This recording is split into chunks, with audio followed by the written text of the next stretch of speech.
2024년 7월 31일 새벽입니다. 하나님의 말씀은 요한복음 4장 43절에서 54절입니다. 이틀이 지남에 예수께서 거기를 떠나 갈릴리로 가시며 친히 증언하시기를 선지자가 고향에서는 높임을 받지 못한다 하시고 갈릴리에 이르심에 갈릴리인들이 그를 영접하니 이는 자기들도 명절에 갔다가 예수께서 명절 중 예루살렘에서 하신 모든 일을 보았음이더라. 예수께서 다시 갈릴리 가나에 이르시니 전에 물로 포도주를 만드신 곳이라.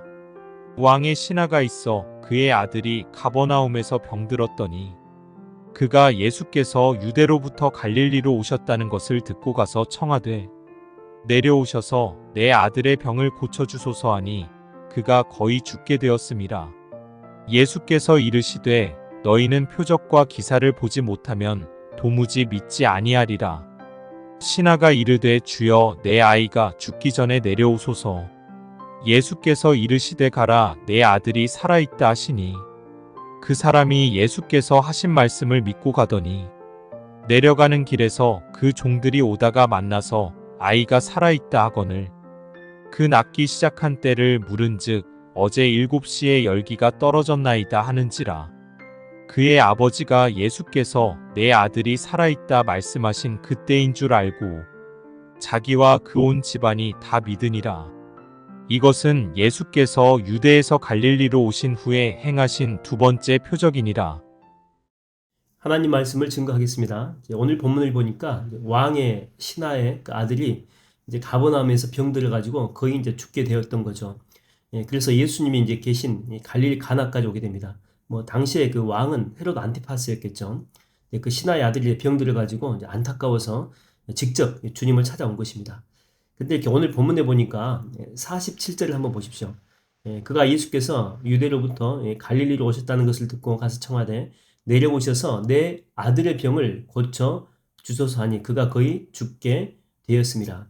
그 다음에 또 이 49절을 보니까 신하가 이르되 주여 내 아이가 죽기 전에 내려오셔서 이걸 통해서 그에게 두 가지 부족한 면을 보게 되죠. 첫 번째는 죽고 난 후에는 못 고친다는 거죠.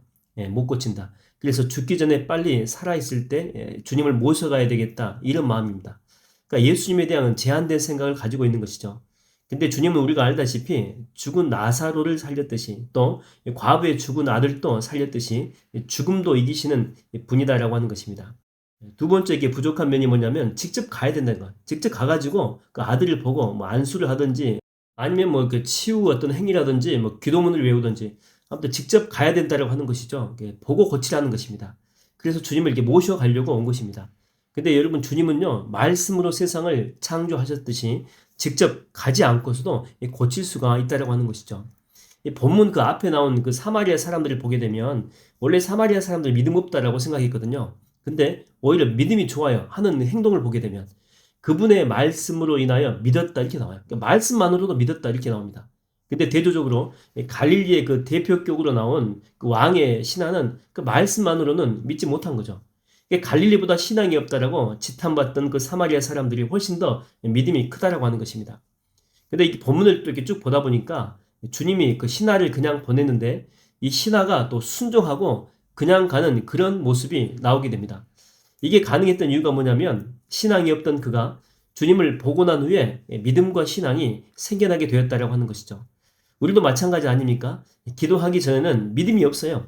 근데 주님께 기도하고 난 후에 막 믿음이 생깁니다. 예배하기 전에도 답답했거든요. 정말 미칠 것 같았어요. 그러나 예배한 후에 우리 가운데 확신이 생기지 않습니까? 말씀 듣기 전에도 마찬가지예요. 의심이 가득했거든요. 그러나 말씀을 듣고 나서는요. 믿음이 생겨나게 됩니다. 솔직히 여러분 시체를 향해 나아가는 것은요. 쉬운 것 아니에요. 말씀만 믿고 시체를 향해 나아간다? 정말 어렵습니다. 근데 그럼에도 불구하고 주님 만나니까 주님의 말씀을 들으니까 말씀 자체가 생명이거든요. 말씀 자체 정말 그 말씀 자체에 능력이 있거든요. 그 생명의 말씀 때문에 이 가슴팍에 믿음이 생겨나게 되었다고 하는 것입니다. 여러분이 베드로가 텅 빈 갈릴리 호수에 고기 다시 잡으러 갈 때 보십시오. 그때 뭐라고 합니까? 말씀에 의지해서 갑니다. 생명의 말씀에 의지해서.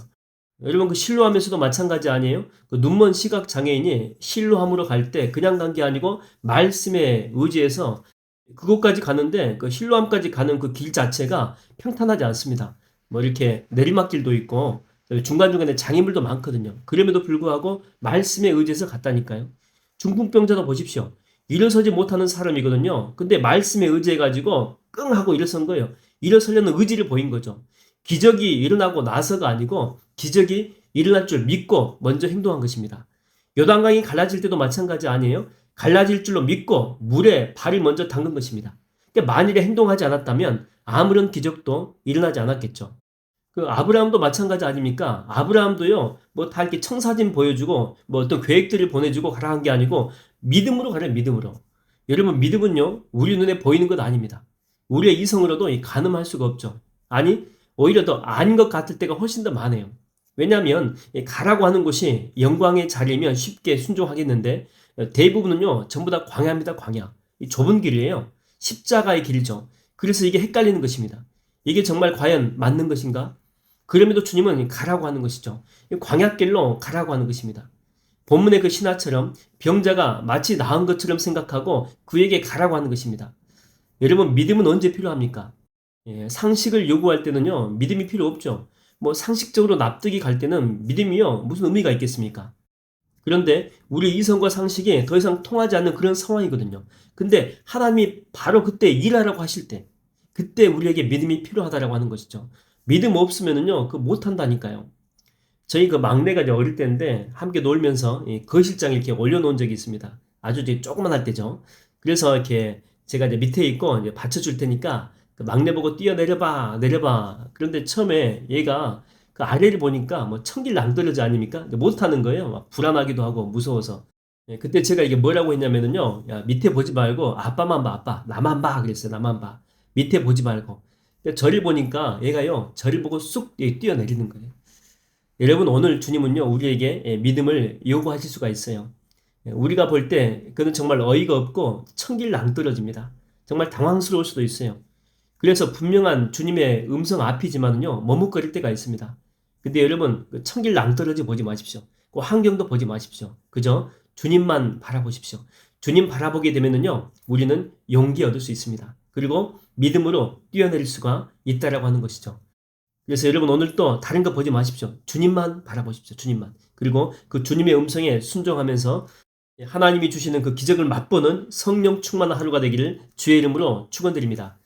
기도하겠습니다. 하나님, 맞습니다. 저희가 예배를 드리기 전에는 정말 의심도 가득하고 마음 가운데 불안도 가득하고 기도하기 전에는 정말 이게 될까 하는 그런 마음도 가득하고 또한 예배 드리기 전에는 말씀 보기 전에는 여러 가지 의심적인 그런 상황들이 우리를 둘러싸고 있지만 저희가 말씀을 보고 기도를 하고 예배를 드리게 될 때 성령 충만이 우리를 사로잡을 때는 다시 믿음이 생겨나게 됩니다. 하나님, 우리는 주님을 바라보지 않고 자꾸만 다른 걸 바라보면서 그 문제를 해결하려고 하든지 아니면 안 된다라고 부정적인 생각으로 가득할 때가 많이 있는데 하나님, 우리의 시각을 다시 주님께 고정시키게 하여 주시옵소서. 주님의 말씀에 하나님의 음성에 귀를 기울게 하여 주시옵소서. 그래서 다시 믿음을 얻고 용기를 얻고 하나님이 나와 함께 하신다는 바로 그 사실을 믿어 십자가의 길을 걷는 내 자신이 되게 하여 주시옵소서. 예수님의 이름으로 기도하옵나이다. 아멘.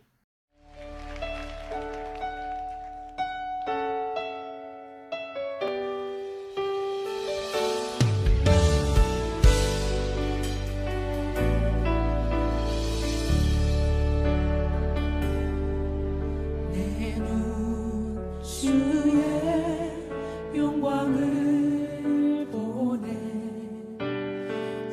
우리 가운데 계신 주님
눈 주의 영광을 보내.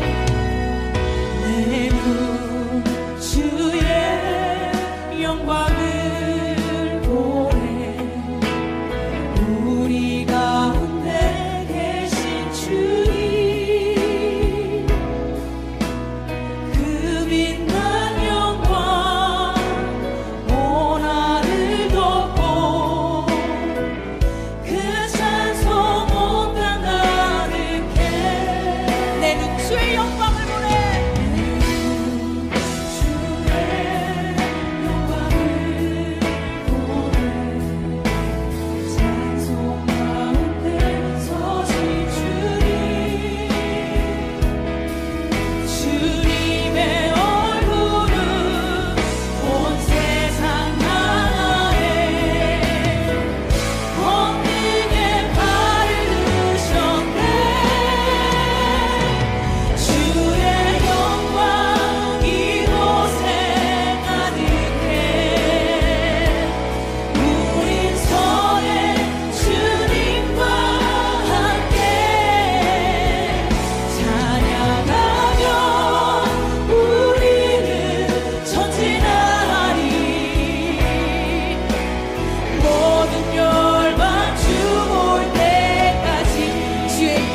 이곳에 가득해. 주의 영광 이곳에 가득해. 우린 성의 주님과 함께 찬양하며 우리는 전진하리. 이 시간 기도하기를 원하는